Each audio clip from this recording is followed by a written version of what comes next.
दवाइयां अस्पतालों में उपलब्ध नहीं हो पा रही हैं पूरी, और चारों तरफ त्राहिमाम मच जाता है। पेशेंट आकर एमएलए के कपड़े फाड़ते हैं, एमएलए मंत्री के कपड़े फाड़ते हैं कि लोग आके हमें शिकायत कर रहे हैं हॉस्पिटल के अंदर दवाइयां नहीं है। जो लोगों की सेवा में हमेशा तत्पर रहती है, उस सरकार को जानबूझकर बदनाम करने की कोशिश की गई है। इसकी जांच होनी चाहिए और ऐसे अधिकारियों को सख्त से सख्त सजा मिलनी चाहिए। मुख्यमंत्री, प्रधानमंत्री, राष्ट्रपति सब जनता के नौकर हैं। कॉन्स्टिट्यूशन कहता है दे आर पब्लिक सर्वेंट्स, लेकिन वो मालिक बनने की कोशिश ना करें, जनता के साथ खिलवाड़ ना करें। विभिन्न अस्पतालों में, डिस्पेंसरीज में, मोहल्ला क्लिनिक्स में दवाइयों की संपूर्ण उपलब्धता ना हो पाने व मोहल्ला क्लिनिक में जांच रुकने की संभावना की ओर दिलाने का मौका दिया। माननीय अध्यक्ष जी, दिल्ली में केंद्र सरकार के हॉस्पिटल्स के लगभग 5 गुना हॉस्पिटल्स दिल्ली की सरकार चलाती है। अनेकों पॉलीक्लिनिक्स, अनेकों डिस्पेंसरीज और 500 से ज्यादा मोहल्ला क्लिनिक दिल्ली के अंदर लोगों की स्वास्थ्य सेवाएं उपलब्ध कराते हैं। पहले हॉस्पिटल्स को खुद लोकल परचेज करने का अधिकार होता था, लेकिन उसमें भ्रष्टाचार के इस तरह के आरोप लगे और इस तरह की घटनाएं सामने आई, जिसकी वजह से सरकार ने निर्णय लिया कि सेंट्रली दवाइयों को प्रोक्योर करने का सिस्टम बनाया जाए और सीपीए का गठन करके सेंट्रल परचेज शुरू हुआ। लेकिन माननीय अध्यक्ष जी, मैं बहुत शर्म के साथ और बहुत दुख के साथ पूरे सदन का ध्यान इस ओर आकर्षित करना चाहता हूं कि हेल्थ डिपार्टमेंट ने सीपीए का टेंडर कर दिया था दवाइयों का, लेकिन टेंडर करने के बावजूद 1 साल पूरा हो गया और 1 साल पूरे होने तक भी उस टेंडर को कंप्लीट नहीं किया। कभी टेक्निकल बिड्स के नाम पर, कभी किसी दूसरे वजह से उस टेंडर को फाइनलाइज नहीं किया और 1 साल हो गया, टेंडर एक्सपायर हो गया। दवाइयां अस्पतालों में उपलब्ध नहीं हो पा रही हैं पूरी। ऑपरेशन के लिए दवाइयों से अलग और भी कई चीजें की जरूरत पड़ती है, और जब डॉक्टर कहते हैं हॉस्पिटल में अवेलेबल नहीं है, आप मार्केट से खरीद के लाइए। इससे दिल्ली की सरकार जो ईमानदारी के साथ न केवल दिल्ली के लोगों को, क्योंकि दिल्ली के अंदर केवल दिल्ली के लोग इलाज कराने नहीं आते, बल्कि दिल्ली के अंदर दिल्ली के आसपास के राज्य उत्तर प्रदेश, हरियाणा, राजस्थान, मध्य प्रदेश, वहां से भी लाखों लोग इलाज कराने के लिए दिल्ली में आते हैं। और ये तो मैं दिल्ली की सरकार का धन्यवाद करूंगा कि बिना पक्षपात के दिल्ली से बाहर के राज्यों से आने वाले लोगों को भी मुफ्त में न केवल इलाज उपलब्ध करा रहे हैं, बल्कि दवाइयां और ऑपरेशन से संबंधित सामग्री भी फ्री ऑफ कॉस्ट दिल्ली सरकार उपलब्ध कराती है। लेकिन इस नौकरशाही के नकारात्मक रवैये की वजह से और नौकरशाही के द्वारा एलजी साहब के साथ मिलकर दिल्ली की चुनी हुई सरकार को, कैबिनेट को बदनाम करने की नीयत से एक तरफ आप कहते हैं कि लोकल परचेज में घपला होता है, इसलिए हम सीपीए लेकर आए, और दूसरी तरफ सीपीए द्वारा टेंडर करने के बावजूद 1 साल तक टेंडर को फाइनलाइज नहीं किया जाता और चारों तरफ त्राहिमाम मच जाता है। पेशेंट आकर एमएलए के कपड़े फाड़ते हैं, एमएलए मंत्री के कपड़े फाड़ते हैं कि लोग आके हमें शिकायत कर रहे हैं हॉस्पिटल के अंदर दवाइयां नहीं है। आधी दवाइयां मिल रही हैं, आधी बाहर से खरीदनी पड़ रही है। आखिर ऐसी नौबत क्यों आई? मैं पूछना चाहता हूं माननीय चीफ सेक्रेटरी महोदय से, प्रिंसिपल सेक्रेटरी हेल्थ से, वो बताएं क्या उन्होंने इस बात की जांच कराई कि सीपीए का टेंडर 1 साल पूरा होने तक भी फाइनलाइज क्यों नहीं हुआ, और इस बीच दवाइयों के दाम बढ़ गए और वो टेंडर भी बेकार हो गया। भुगतना किसको पड़ा? भुगतना पड़ा दिल्ली के अंदर मरीजों को, भुगतना पड़ा दिल्ली की चुनी हुई सरकार को, जो फंड्स अवेलेबल कराने में कभी कोताही नहीं बरतती, जो लोगों की सेवा में हमेशा तत्पर रहती है। उस सरकार को जानबूझकर बदनाम करने की कोशिश की गई है। इसकी जांच होनी चाहिए और ऐसे अधिकारियों को सख्त से सख्त सजा मिलनी चाहिए जो लोग इस बात के दोषी हैं, जिन्होंने मरीजों की सेहत के साथ खिलवाड़ किया, जिन्होंने मरीजों की जीवन के साथ खिलवाड़ किया। माननीय अध्यक्ष जी, आपकी और मेरी विधानसभा मिली हुई है। आपको पता है वहां 5-5 हॉस्पिटल हैं। एक एमसीडी का हॉस्पिटल है, स्वामी दयानंद हॉस्पिटल, जिसको जनरल हॉस्पिटल भी कहते हैं, और 4 दिल्ली की सरकार के हॉस्पिटल हैं, जिसमें जीटीबी हॉस्पिटल बहुत बड़ा हॉस्पिटल है। ईवास, जो व्यक्ति के दिमाग से संबंधित बीमारियों के लिए भारत में 2 ही बड़े हॉस्पिटल, एक बेंगलोर का है और दूसरा ईबास है।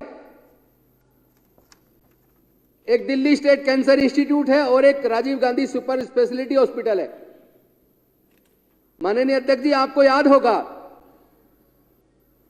कि दिल्ली स्टेट कैंसर हॉस्पिटल में पूरे देश से ही नहीं बल्कि दुनिया के बाहर के देशों से भी कैंसर का इलाज कराने लोग आते रहे हैं। बहुत ही अच्छा हॉस्पिटल था, सरकार ने बहुत मन के साथ उस हॉस्पिटल को बनाया था। करोड़ों रुपए की मशीनें इंस्टॉल की थी। ना केवल दिल्ली स्टेट कैंसर इंस्टीट्यूट में पैट स्कैन सहित करोड़ों रुपए की मशीनें इंस्टॉल की थी, बल्कि इसके साथ साथ Rajiv Gandhi super speciality hospital के अंदर भी करोड़ों रुपए की मशीनें इंस्टॉल की गई थी। लेकिन इस अफसरशाही के नकारात्मक या कहूं अपराधी प्रवृत्ति वाले कृत्य की वजह से एनुअल मेंटेनेंस उन मशीनों का नहीं हो पाया, क्योंकि जो बजट एलोकेट होता है और उसकी जो किस्तें विभिन्न अस्पतालों को जाती है वो टाइम से दी नहीं गई। उन कंपनियों को एएमसी का पैसा दिया नहीं गया, मशीनों का एनुअल मेंटेनेंस हुआ नहीं, करोड़ों की मशीनें माननीय अध्यक्ष जी बंद पड़ी रही लगभग 1 साल तक।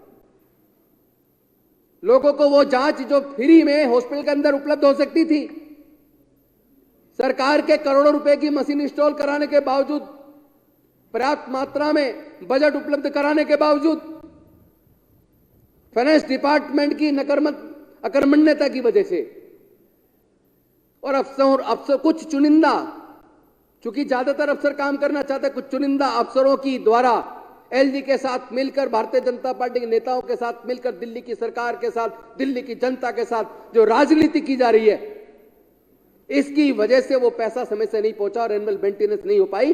करोड़ों की मशीनें बंद पड़ी हैं। आज भी दिल्ली स्टेट कैंसर इंस्टीट्यूट के अंदर पैट स्कैन मशीन नहीं चल रही है। ईबास, जो पूरे भारत के अंदर जो लोग जिनको मानसिक बीमारियां हैं उसका इलाज कराता है, वहां पे आज तक भी साल भर से फाइल लगातार घूम रही है,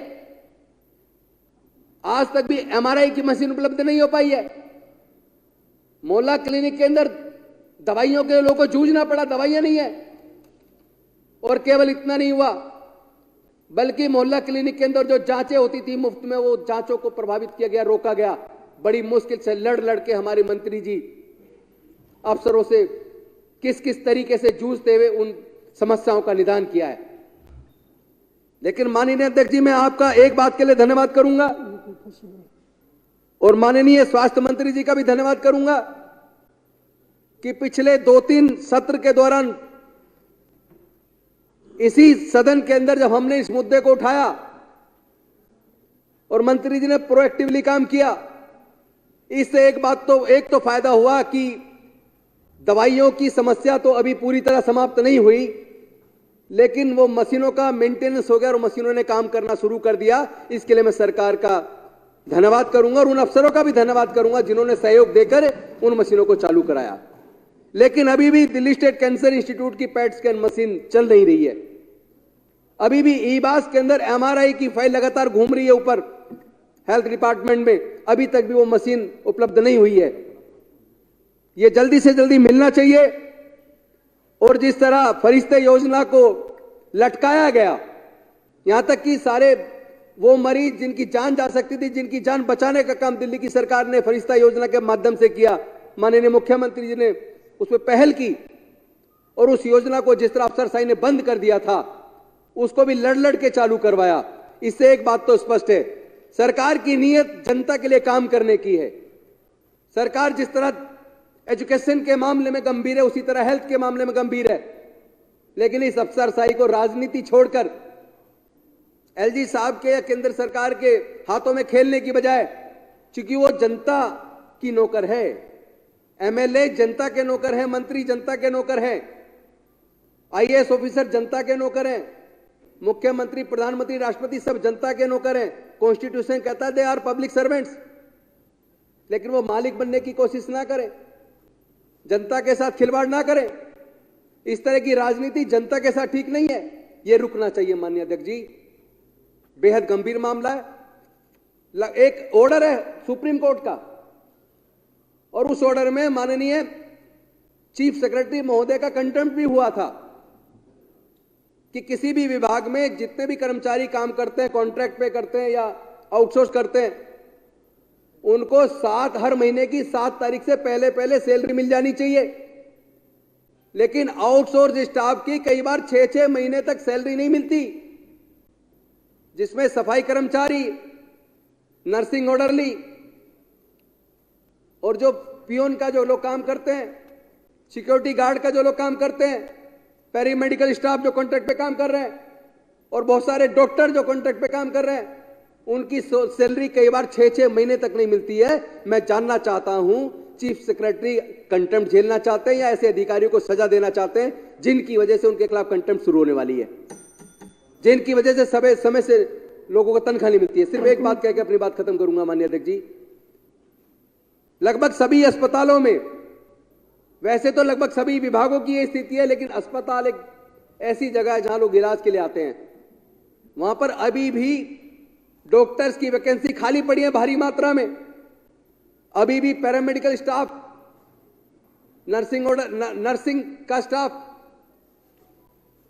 टेक्नीशियंस, वो वैकेंसी खाली होने का मतलब है जो मशीनें चलाने का काम वो टेक्निकल एक्सपर्ट करता, अगर वो वैकेंसी भरी नहीं जाएगी तो मशीन चलेगी नहीं। इसकी वजह से लोगों को कई प्रकार की समस्याओं का सामना करना पड़ रहा है। मैं निवेदन करूंगा कि माननीय हेल्थ मिनिस्टर साहब लगातार प्रयास कर रहे हैं, थोड़ा प्रयास और बढ़ाइए।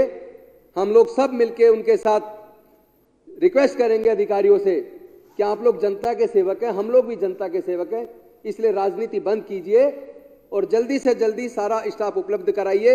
DSSSB को गंभीर कीजिए ताकि वो टाइमली रिक्रूटमेंट का काम पूरा करें। आपने मुझे बोलने का मौका दिया, बहुत बहुत धन्यवाद, शुक्रिया। जय हिंद, जय भीम, जय भारत। नेशनल दस्तक की आपसे गुजारिश है कि अगर इसको बचाना चाहते हैं तो नेशनल दस्तक को सब्सक्राइब करने के लिए रेड कलर के सब्सक्राइब बटन को दबाएं, फिर बेल आइकन की घंटी दबाएं। नेशनल दस्तक को बचाने के लिए बहुत जरूरी है कि हर खबर को शेयर करें, लाइक करें, कमेंट जरूर करें।